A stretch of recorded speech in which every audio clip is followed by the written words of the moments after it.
ಹೋಳ್ಗೆ ಸಾರು ಯಾರಿಗೆ ಇಷ್ಟ ಆಗಲ್ಲ ಹೇಳ್ರಿ, ಎಲ್ಲರೂ ಇಷ್ಟಪಡುವಂತಹದ್ದು ಹೋಳ್ಗೆ ಸಾರು ರೆಸಿಪಿ ಇವತ್ತಿನ ದಿನ ನೋಡೋಣ. ನಮಸ್ಕಾರ ಫ್ರೆಂಡ್ಸ್, ನಾನು ನಿಮ್ಮ ಮಧು. ಉತ್ತರ ಕರ್ನಾಟಕದ ಅಡುಗೆಗಳು ಚಾನಲ್ನ ವೀಕ್ಷಿಸುತ್ತಿರುವ ನಿಮಗೆಲ್ಲರಿಗೂ ನನ್ನ ಚಾನಲ್ಗೆ ಸ್ವಾಗತ. ಹಿಂದಿನ ವಿಡಿಯೋದೊಳಗೆ ಹೋಳ್ಗೆ ಮಾಡೋದು ತೋರಿಸಿದೆ. ಇವತ್ತಿನ ದಿನ ಕಟ್ಟಿನ ಸಾರು ಮಾಡೋದು ಹೇಳ್ತೀನಿ. ಮೊದಲಿಗೆ ಕಟ್ಟನ್ನ ಬಂದಿರೋದನ್ನ ಕುದಿಸಾಕಿಡ್ರಿ, ಉಪ್ಪು ಹಾಕ್ಕೊಳ್ರಿ. ಹುಣಸೆಹಣ್ಣು, ಒಂದು ದೊಡ್ಡ ಲಿಂಬೆಹಣ್ಣಿನ ಗಾತ್ರದಷ್ಟು ಹುಣಸೆಹಣ್ಣು ನೆನೆಸಿಟ್ಟು ರಸ ತೆಗೆದು ಹಾಕ್ಕೊಳ್ರಿ. ಇದಕ್ಕೆ ನಾವೊಂದು ಸೀಕ್ರೆಟ್ ಇಂಗ್ರೀಡಿಯೆಂಟ್ಸ್ನ ಹಾಕ್ತೀವಿ. ಅದು ಏನಂತಂದ್ರೆ ಕಾಯಿ ಹಾಲು. 1 ಕಪ್ನಷ್ಟು ಗಟ್ಟಿಯಾಗಿರುವಂತಹ ಕಾಯಿ ಹಾಲನ್ನ ಹಾಕ್ಕೊಳ್ರಿ. ಇದು ಭಾಳ ಟೇಸ್ಟ್ ಕೊಡ್ತೈತಿ ಈ ಕಟ್ಟಿನ ಸಾರಿಗೆ. ಬೆಲ್ಲ ಸ್ವಲ್ಪ ಜಾಸ್ತಿನ ಹಾಕ್ಕೊಳ್ಬೇಕು.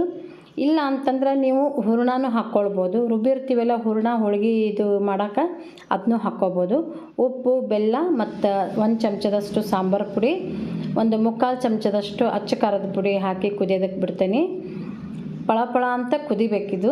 ಕಾಯಿ ಹಾಲು ಹಾಕೋದ್ರಿಂದ ಕಟ್ಟಿನ ಸಾರಿಗೆ ರುಚಿ ವಿಶೇಷ ಕೊಡ್ತೈತಿ. ಮತ್ತು ಈ ಒಂದು ಪದಾರ್ಥ ಕಟ್ಟಿನ ಸಾರಿನ ರುಚಿ ಇನ್ನೂ ಹೆಚ್ಚು ಮಾಡ್ತೈತಿ.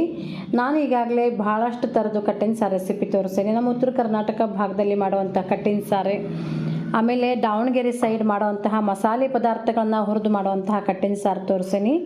ಇದು ಕೂಡ ಡಿಫ್ರೆಂಟ್ ಆದಂತಹ ಒಂದು ಘಮಘಮಿಸುವಂತಹ ಕಟ್ಟಿನ ಸಾರು.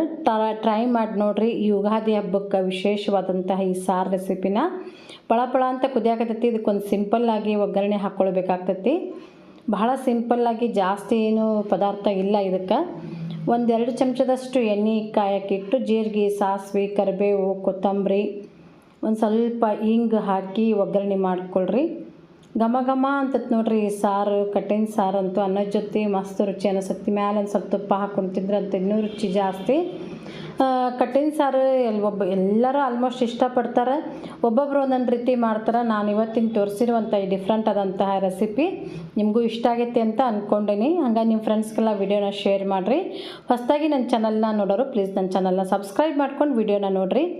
ಒಗ್ಗರಣೆ ಫ್ರೈ ಮಾಡ್ಕೊಂಡ್ಮೇಲೆ ಅದನ್ನ ಸಾರಿಗೆ ಹಾಕಿ ಇನ್ನೊಂದು ಕುದಿಸಿ ಬಿಸಿಯಾಗಿರುವಂತಹ ಕಟ್ಟಿನ ಸಾರನ್ನ ಅನ್ನದ ಜೊತೆ ಸರ್ವ್ ಮಾಡಿದ್ರೆ ಮಸ್ತ್ ಟೇಸ್ಟಿಯಾಗಿರ್ತೈತಿ.